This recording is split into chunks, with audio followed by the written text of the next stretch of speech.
আজকের blog share করি। আসসালামু আলাইকুম সবরে। তো একটা বিয়ার উদ্দেশ্যে রোয়ানা, আমার একজন বাগনার বিয়া।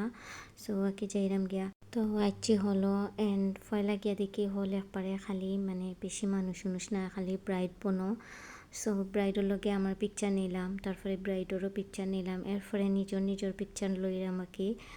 আর আকি ভাল লাগছে, মানে মানুষ না এত, পিকচার টিকচার আরামসে নেওয়া গেছে। তারপরে আমার যা লাইছন তার লগে গফ করলাম, দেন তার মেহেন্দিও দেখলাম। মাসাল্লাহ সুন্দর করে মেহেন্দি দিছইন এন পাক্কা দিনে দেখা হয়েছে, তো তার লগে বিয়া গফ করলাম।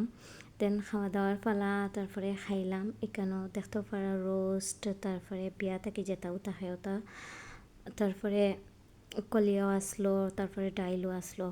তো আর কি, আর গরমের মাঝে আসলে এটা খাওয়াও যায় না, এটা বেশি হেভি আর কি খানি। আমি শুধু ডাইল দিয়ে খাইছি, গরু মাংস খাইছিও না। আর রোস্ট আর একবারে লাস্টে দিয়েও খানি হয়েছে, মানে খানির টাইমও গেছে গিয়া, খাইতে ইচ্ছা না।